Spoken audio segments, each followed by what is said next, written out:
Here we are again, lighting the candle, a world that works. I'm Bill Carell, and these are my cohorts, Ken Caputo, Lisa Sheehan, and Jan Jeremias. And we will engage in conversation. Don't even know what the topic is yet. And we will have an intent to play, have fun, and also do some empowerment. I mean, be some empowerment. I mean, have some empowerment. Yeah, be, do, have. So the whole point of our conversations is to transform ourselves in an hour. Does that sound like a big job? Um, and we kind of vote on it at the end if everybody's feeling really good, um, and we don't feel like we've just spent an hour of our life that we'll never get back. I think we're probably doing something that we appreciate, and we hope you do too. So I think that with that in mind, there's something that's it's right here. It's in between us, and I wouldn't mind diving in on the be do have. There's been so much written about all of uh, the philosophy around manifestation and vision and intention and all that kind of good stuff. But it kind of sums down to three words: be, do, have. And books have been written based on those three words. Whole uh, careers have been launched by people who become expert at distinguishing the power in being able to see in your life the being versus the doing versus the having. And I think without getting into it too deeply, I want to go around and have everyone just introduce yourself, say a little bit about yourself so the folks at home can know you a little bit better. And then if you have some comments on the be do have, it's possible that all four of us have had different training in that area, or maybe no training at all. I don't know. Shall we find out? Lisa, you were on first this morning, so how about we kick off with you? Okay. I guess the basic is work. So I've been in media my whole life, my whole working life, I should say. um, I dabbled in entrepreneurship a few times.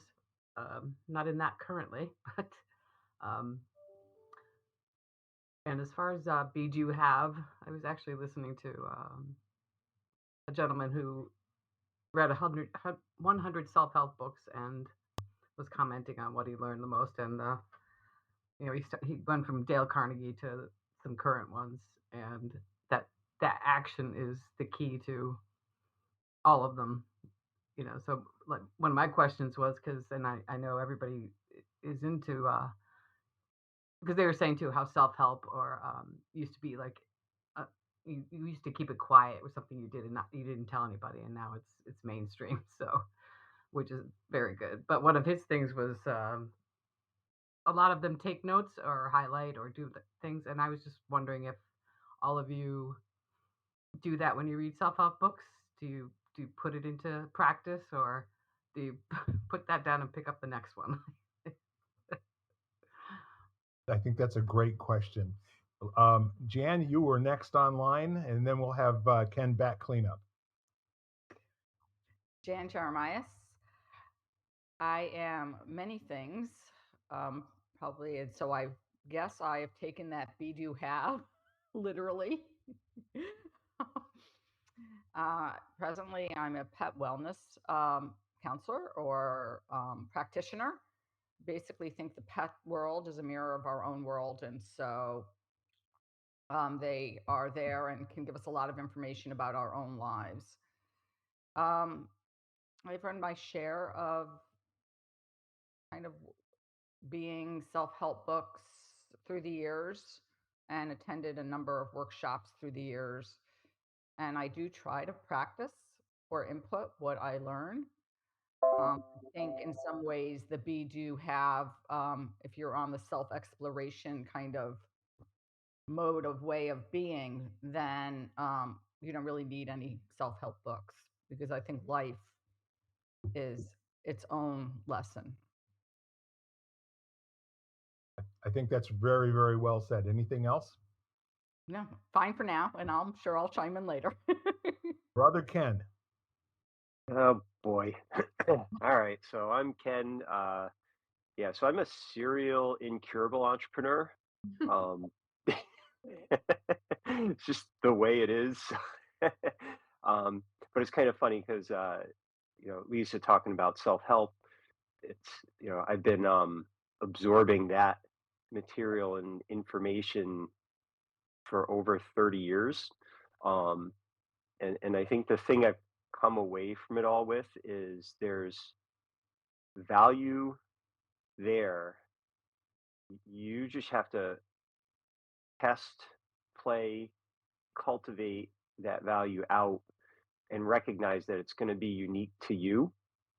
And there's always gems. So no matter what it is or who it is, there's going to be a lot of stuff that won't apply to you. And it doesn't mean it's right or wrong. It just doesn't fit you. And sometimes that can change, as you change and evolve.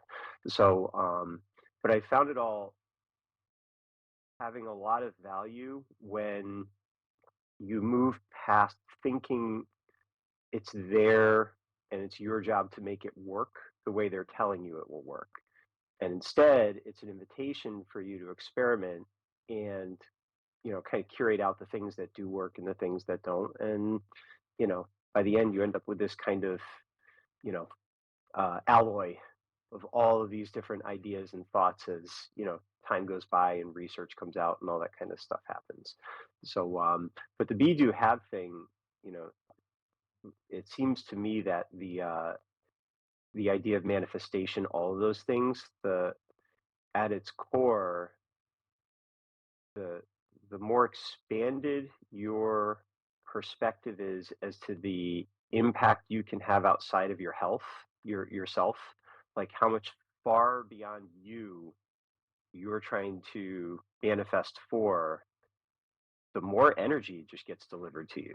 It's like, I mean, if you're trying to pour water on a plant, that's one thing. If you're trying to harvest a field, you need a whole different volume.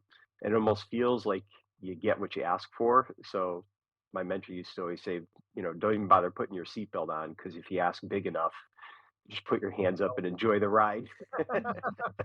It's just going to get in the way. Yeah. That's awesome. Anything else, Ken? Nah. So, the whole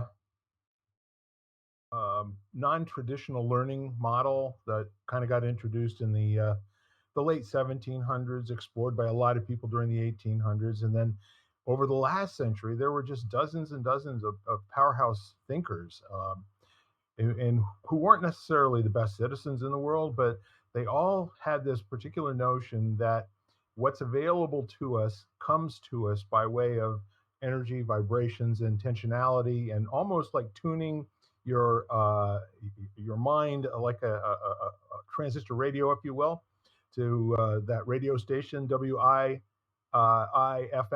What's in it for me? And that can be all inclusive. So what I really enjoy is, in the early days, not everyone considered themselves helpable. Too many felt that if they didn't have what they got in their life up to that moment, there was no help for them. And as a matter of fact, if you offered them the opportunity to take a look at it and maybe do some self-development, it would actually, this is a technical term, would actually piss some people off. What's wrong with you that you think I'm not enough already? Now, I heard that a lot in the 80s and in the 90s, because that's when people formed a personality and they thought their personality would be enough to get them by for the rest of their lives. They adopted, certain habits and certain traits, and everything went through a lens. Like my dad's lens was the one that he got in the military. A man's hair should be cut in a particular way. Never trust anybody who you can't see your image in, in their freshly polished shoes, okay, et cetera, et cetera, et cetera. So he was never really a person who was looking much deeper than the way that he was raised. It was important living in the inner city to look sharp, dress sharp, and be sharp. So the be do have idea at its very core allows you to consider the possibility that maybe there isn't any such thing as self-help. What if it's ongoing growth and development all the time? It comes from an innate, turned on curiosity that we always talk about. And once you have that curiosity and that interest, you can start envisioning yourself. It's like a simple thing. If you ask somebody what they want to be when they grow up, or what they want to be 2 years from now or 5 years from now, it's a little bit foggy. But if you ask them what they're going to do this weekend, it's the same technology. It absolutely is the very same technology. And you're going to have your ideas of what it's going to be. You're going to design a really cool weekend, and then it'll either happen or it won't. So you can only be kind of to the extent that you can do to create the have that allows you to be that you're already in that space of having completed it. Does that make sense? So your ability to think in terms of who I am is a billionaire that's going to Mars. I mean, that's really an audacious statement for a guy to make 25 years ago, but somebody that we all know and love said something quite like that. So the whole rest of his ongoing growth and development has been about what sort of things could he attempt and fail at and learn a really powerful lesson from, and that it wasn't really all that important to him that he succeed every time. As a matter of fact, he loved it when he didn't succeed. And sometimes he would fail 2 times in a row in the most dramatic and public style possible, and then bet everything he had on the 3rd attempt. And that's exactly how the SpaceX program went on from either going bust or being what it is right now, a 50 or 60 billion dollar a year corporation that does commerce. So in terms of how the self-help generation has gone, and Lisa, your question was, do you use a highlighter? Well, a lot of the self-help that I've done was books on tape. I have cassette series going all the way back to 1978 and 1979. And the first one that I ever bought for myself, I think I spent $375, and it was called Peak Performance. Now, I don't know if that's an obscure title or if other people have listened to it, but one of the tapes was about how the Russians changed their weightlifters, trained them for the Olympics. They lied to them about how much weight was on the bar. They would always put 10 pounds more than the maximum amount of weight that a weightlifter, thought he could actually lift. And I told them that's how much was on there. And then they tried it with 20 pounds more. And then they tried it with 30 pounds more. Well, of course, they were all juicing, so they really had no idea how far they could go. But the point is that the psychology of these weightlifters changed dramatically because they already had the idea and the notion that they understood what they could accomplish. They would be that, then they would do the lift, and then they would have a breakthrough. Once they found out that there was more weight on the bar than they could actually lift, they now had a new target for best ever. So that's the first book on tape thing. I used to drive back and forth to work and listen to a cassette player first in my van, and then in my Mustang, and then in my car after that. So that really is a very simplistic way to look at be, do, have, but I didn't learn this in school. For some strange reason, all of this so-called self-help stuff and how to budget and how to have your life work as a complete unit, that kind of gets left out, in my experience. And I'm not aware of anybody else being taught those skills in the K through 12, but I would teach all this stuff by 3rd grade. Give them a chance to get into it, and take a curious look at everything. So how did you lie to yourself? Oh, that's an interesting one. I can tell you the day that I did it that made all the difference